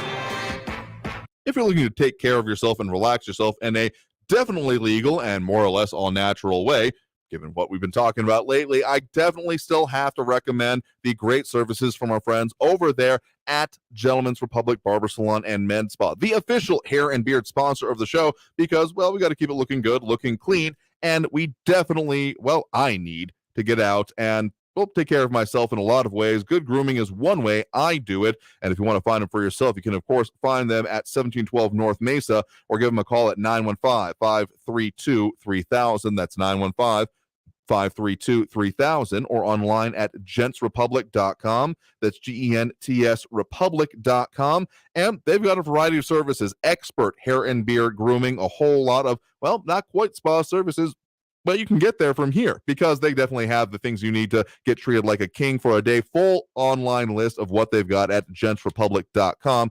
Or again, give them a call, set up your appointment, and maybe even think about getting that gift card for Dad, as Father's Day is coming up, and he definitely deserves to get treated like a king for a day. 915-532-3000, or online at gentsrepublic.com. That's GENTS Republic.com. El Paso's News Radio 690 KTSM. I'm Selena Madrid with your CBS 4 News Update. There is a concerning trend being seen across the borderland. Within the last week, 9 people were taken to the hospital due to drug overdoses. The program director for a recovery center here in central El Paso reports they are seeing a significant increase in the number of patients overdosing from drugs laced with fentanyl. Now, according to the DEA, fentanyl and meth are the drugs most problematic here in El Paso. The DEA El Paso division is not the only one reporting an uptick in opioid overdoses. We spoke with the Poison Control Center, who says now is not the time to be taking any chances. They say there are 2 drugs they've seen laced with deadly amounts of fentanyl in recent days. The spike in overdoses could be due to manufacturers and dealers putting a small amount of fentanyl in their products, but not knowing how consumers will use it on the other end. I'm Selena Madrid with your CBS 4 News Update. News Radio 690. Traffic all day. Heavy traffic on the I-10 eastbound between Dallas Street and Paisano. 10 westbound expects slowing from Cotton Street to Santa Fe. We've also got heavy traffic on the Loop 375 northbound between Gateway Boulevard and Pelicano, and a medical emergency on Gateway north of Ellerthorpe. I'm Wendy Swanson. That's a look at your El Paso traffic. From the KFOX 14 Severe Weather Center, this is Chief Meteorologist Sandra Diaz. We've had high pressure bring us an unseasonably hot day, and now we can expect a cool front to move in overnight. That is going to shift our winds quickly out to the east and bring in moisture and a chance for some rain with cooler temperatures. So Thursday, we'll see some much bigger changes here in the borderland, but it won't last long. By the weekend, we're back to dry and windy weather. This report is sponsored by Staples Stores. Staples offers tech solutions and accessories for learners, small business, and remote workers, too. Right now, Apple AirPods Pro are only $189. You save $60. In-store only. Offer N64 while supplies last. Limit 2. Explore the latest tech solutions at Staples, the working and learning store. Looking for a fun new snack to curb your sweet tooth or need for a crunch? Check out El Paso Freeze Dried, El Paso's only freeze-dried snack company. See what happens when you mix food science, technology, and delicious snacks at EP Freeze Dried. Find EP Freeze Dried on Facebook. Susan, I'm sorry I'm late. Traffic is terrible. It sure is. But on top of that, gas prices have been skyrocketing. I can't believe how expensive gas has gotten recently. Prices at the pump are up, but I never pay full price for gas anymore. I just use the free Upside app that pays you cash back for every gallon of gas you buy. Wait a minute. Are you saying you actually get paid cash when you buy gas with the Upside app? Yes, I get real cash back every time I buy gas. And does that actually add up to anything? I've made around $200. Wow, that's serious extra cash. I'm downloading the free Upside app now. Download the free Upside app now to earn real cash back every time you buy gas. Use promo code GOLD for a $5 bonus on your first tank. That's promo code GOLD. You can cash out anytime right to your bank account, to PayPal, or an e-gift card for Amazon and other brands. Just download the free Upside app and use promo code GOLD for a $5 bonus on your first tank. That's code GOLD for a $5 bonus. Do you need new blinds or shades? Blindster offers custom-made blind shades and shutters shipped directly to you at prices less than big box retailers. Visit Blindster.com now to save 50% off during their Memorial Day sale. Sale ends soon, so shop today. Blindster.com. This report is sponsored by Blindster. The most current and comprehensive. Just minutes away at the top and bottom of the hour, and always online at KTSMradio.com. News Radio 690 KTSM. Live from the KTSM AM 690 studios, it's Talk El Paso with Andrew J. Polk. To be a part of the show, call 915-544-KTSM or follow on Facebook at facebook.com/Talk El Paso. Now here's your host, Andrew J. Polk. Thank you all so very much for joining us here for Talk El Paso, airing live on News Radio 690 KTSM. I'm your host, Andrew J. Polk. Thank you for tuning in however you may be doing so, be it on air, online, live, streaming through the free and reliable iHeartRadio app, or joining us over on the various social media pages, facebook.com/Talk El Paso, the Talk El Paso channel over on YouTube, Twitter at Talk El Paso, or twitch.tv, Andrew J. Polk. A lot of stuff we're talking about here today, including that, I guess I called it maybe a little bit jumping the gun special session, but definitely seems like there might be one pending with the way Governor Greg Abbott is putting out a variety of statements actually today, specifically that on the calling for state congressional committees on the part of, well, dealing with mass violence and school safety. So fully expect that will be coming up. Again, it just doesn't seem quite right to say that it will be going into this next legislative session, that it would wait that long. But again, the ball is entirely in the governor's court, as we have been talking about. But we will also take those calls on the line here, 915-544-5876-544-KTSM. James Radcliffe saying that Abbott and Patrick are rhinos. Entitled to your opinion on that. It's an interesting thing to say in Texas here, but again, we'll see what they do when it comes up to it. Both of them very much in the driver's seat when it comes to these legislative pending potential, okay, not technically on the calendar, but could be legislative sessions, because what do you expect to come out of congressional committees is usually legislation, which would take a session to do here. Maria Coleman also saying the most abused substance in the U.S. is alcohol, resulting in many cases of domestic abuse and violence. At the center of many celebrations revolves around alcohol. Alcohol consumption is socially acceptable. Pretty flat analysis and accurate in my reading. I guess, again, this has been brought up previously by others and very much applies in this case. And in a lot of the stuff we're talking about here, personal responsibility, taking accountability for your actions is kind of an important part of it, because we also do tend to look down on those that misuse it, even if there are a lot more issues there. Kathy Codry mentioning what was said during the news update there about fentanyl-laced weed in that case, but that, yeah, there actually has been calls put out there in our local area to be very careful with the use of any illicit substances. It seems, locally at least, again, reported by our news partners over at KFOX 14, that incidents involving, well, fentanyl on things that are generally not supposed to contain fentanyl, legal or otherwise, have been increasing in our area. So not that you should be doing it anyway. If you are, I guess be extra careful. There's no real good way around that at this point in time here. But let's go back to those calls on the line here. Again, that number to call is 915-544-5876, 915-544-KTSM. We have a call on the line here right now. You're live with Talk El Paso. Who's this? Hey, this is Kevin on the east side. Good afternoon there, Andrew. Good afternoon, Kevin. What's on your mind? I can't find this on the internet, and I admit I am not the techno wizard that I thought I was, but I'm trying to find out the population of people or the number of people who listen to your program. Okay. Yeah, that is something that is often a little bit Byzantine defined, I will say, because that often goes in rating. So it might not be you having a lack of ability to do so here. The standard number that I keep in the back of my mind, because it's the simplest one, is that we have any given quarter hour between 1,000 and 4,000 people tuning in. And that goes across the day. That's why it varies a bit, including to coast, because we have some actually very dedicated listeners here. Otherwise, it's mildly considered a trade secret, but that's the one that I mention and talk about and think about when and why we do the rejoins and reintroduction of topics as we do. Well, that's excellent. I really enjoy your show, and thank you very much for the information, Andrew. Yeah, sure thing. Appreciate the point of the call, then. You have a good one. You too. Bye-bye.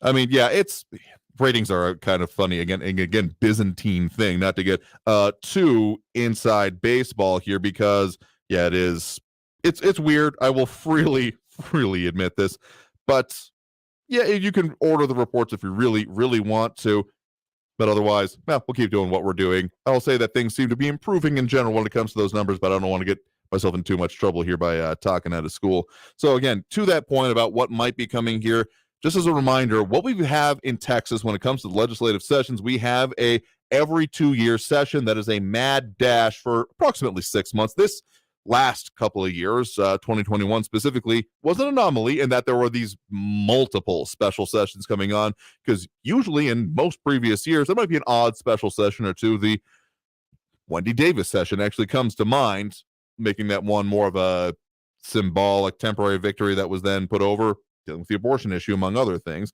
And RJ also saying online, wow, what happened to safe drugs for kids? Now death is part of the equation.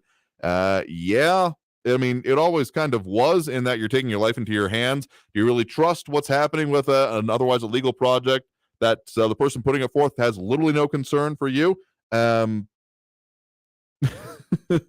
Radcliffe saying never heard of that word as an adjective.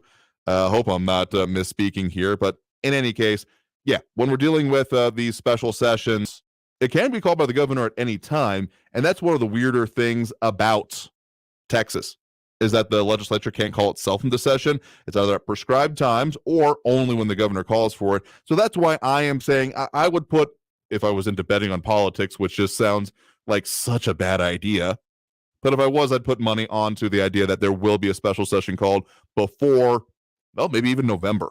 I think that would be, as unfortunately the political implications definitely come out of this, it's certainly on the table. It does feel like as soon as you're calling in the legislature to even have special committees, it certainly makes it a strong, I would say, possibility. Because, again, if you're thinking about, okay, committees coming up with the solutions, there might be some things the governor can implement on his own, funding to be shifted. He, as of actually this hour, again, quite a lot coming out of the governor's office as we are moving through the show here today. So since the beginning of the show, Governor Abbott announced his $5 million investment for establishing long-term family resiliency center in Uvalde County. And of course, other things that have happened, including the operation of Operation Lone Star, among other things, just come to mind.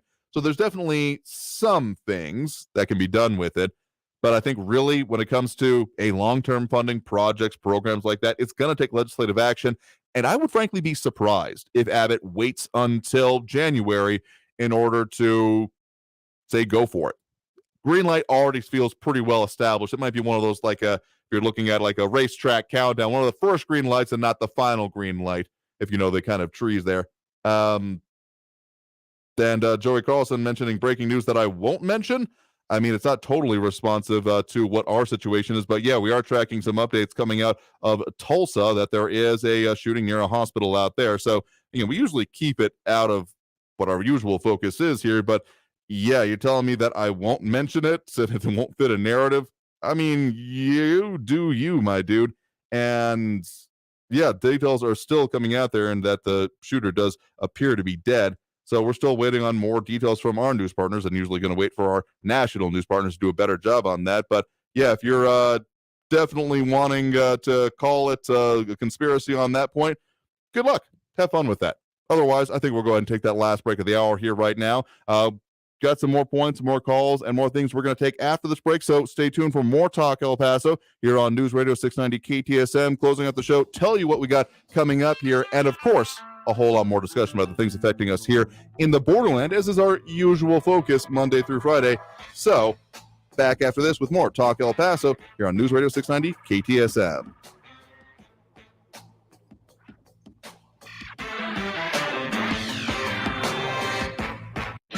Traffic all day. News Radio 690.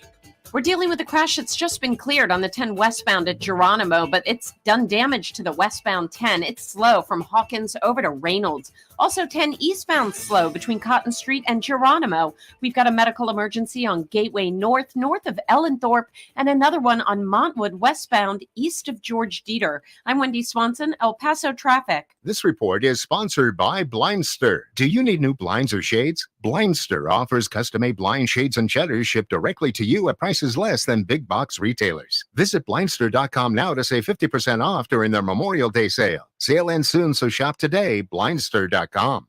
New on Curiosity Street. Are we close to building machines that are almost human? And can new technology give us superpowers? Find out on Super Sapiens. And in 1919, a British composer wrote the longest and most complex symphony in history. Conductors tried to perform it, but failed, declaring it cursed. Now a group of musicians will attempt the impossible, if they dare, on Curse of the Gothic Symphony.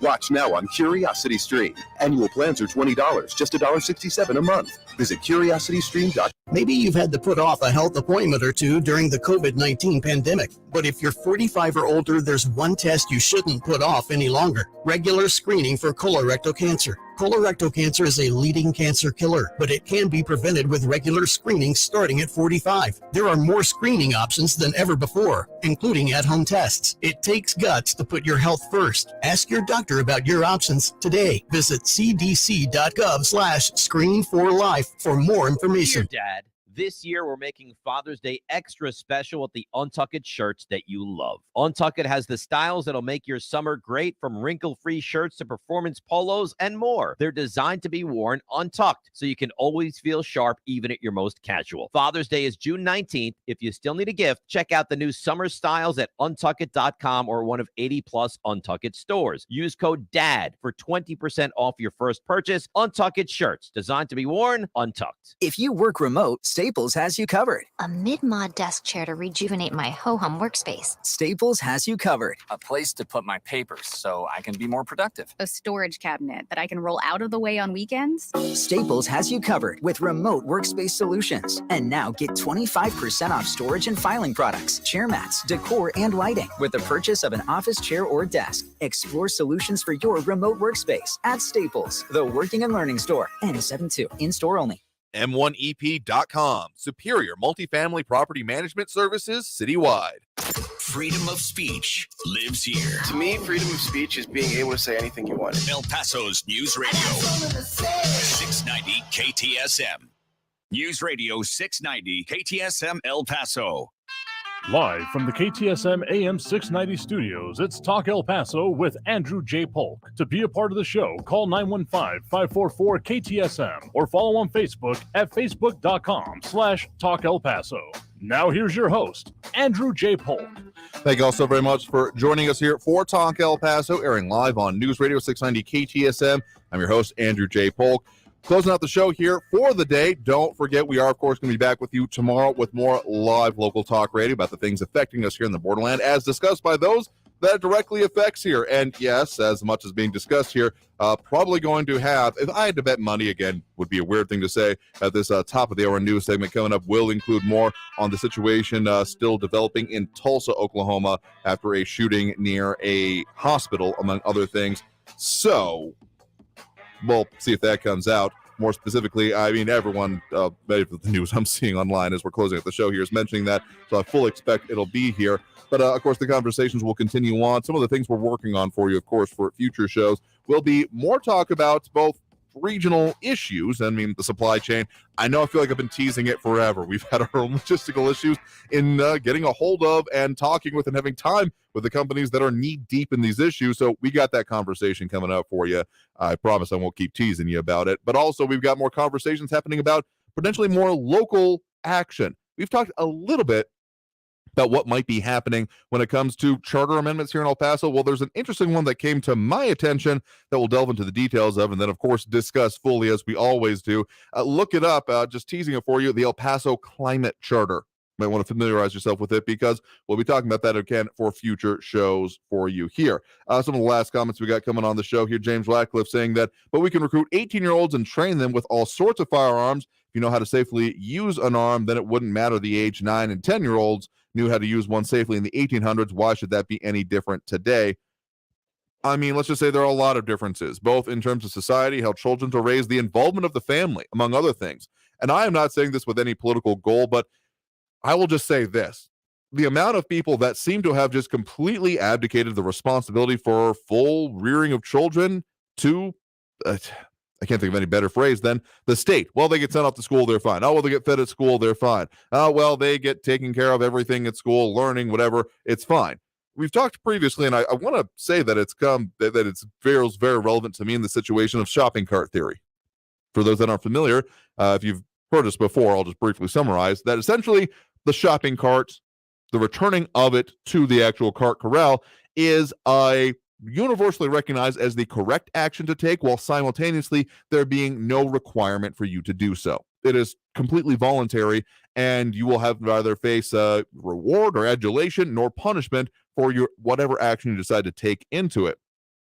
And I take this as a micro example of the ability to self-govern. It's not a topic talked about much these days, and I think much to our detriment, because how many times, even within all the ways we talked about COVID, the lockdowns, and etc., the idea of, well, the government says I can, or the government says I can't. How often did that come down as the reasoning, as opposed to saying, well, this is the advice, I've taken my informed decision on it, and here's what I have decided, as opposed to, well, it's not banned, therefore it must be safe, right? The amount of times I see that kind of rhetoric and reasoning is more than a little bit messed up and concerning for the future of our country, which is why we, among other things, talk about the things that we do and try to bring home constitutional principles, the way that we have the ability to both interact with our government and inform how it operates, and then make your own damn decisions. I find it very persuasive, the idea that the government that governs best governs least. There are certain basic principles that are, of course, supposed to be upheld, including, writ large life, liberty, and the pursuit of happiness, though those specific phrases do not have the force of law behind them, so do not mistake me. But essentially setting this table so that we can then make our own lives out of it is, in my mind, how it's supposed to go. So the idea of there being this, well, they will take care of everything, sure, if you're wanting to have all of your needs catered for, literally, that's one thing, but you're not really making the meal or setting the table for yourself at that point now, are you? So all of these very complicated metaphors I'm using are to say that, yeah, I think things have changed and more people are relying on others. They've essentially outsourced the decision-making process to, among other things, bureaucracy, which, when you put it that way, does sound very concerning, does it? So all of this is to say that being informed, knowing what's going on, knowing the issues and how they're being discussed, and then making your own reasoned choices on it, that's the only way this is all going to work out. And if people aren't doing that, they're saying, well, TV, media, whatever.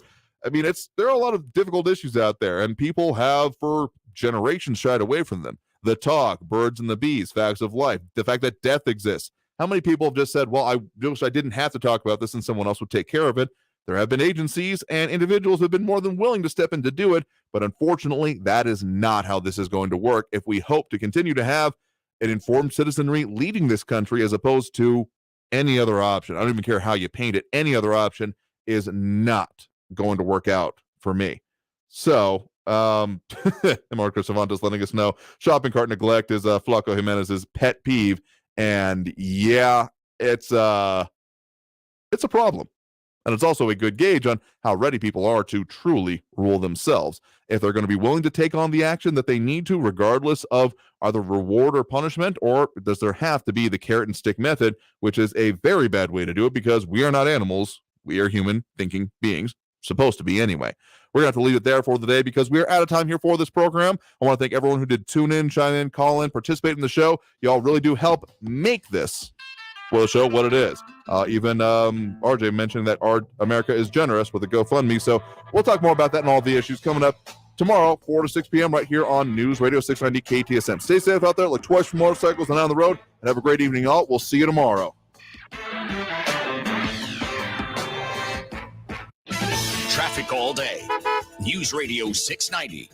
We're dealing with a crash that's just been cleared on the 10 westbound at Geronimo, but it's done damage to the westbound 10. It's slow from Hawkins over to Reynolds. Also 10 eastbound slow between Cotton Street and Geronimo. We've got a medical emergency on Gateway north of Ellenthorpe, and another one on Montwood westbound east of George Dieter. I'm Wendy Swanson, El Paso Traffic. COVID-19 has affected millions across the U.S. If you and your family get sick, you may be wondering how you can help. Learn more about Active 6, a research study looking at potential treatment options for COVID-19 that may help people with COVID feel better faster. You may be able to help from the comfort of your own home. We'll mail medications to you and you'll complete surveys online. Learn more at active6study.org/radio. That's ACTIV6study.org/radio. The El Paso Community Foundation supports the causes you feel passionate about here in the borderland, whether it's education, social services, arts and culture, the environment, health, or economic development. The El Paso Community Foundation has been promoting philanthropy and progress in our hometown region for more than 45 years. Make your mark with us.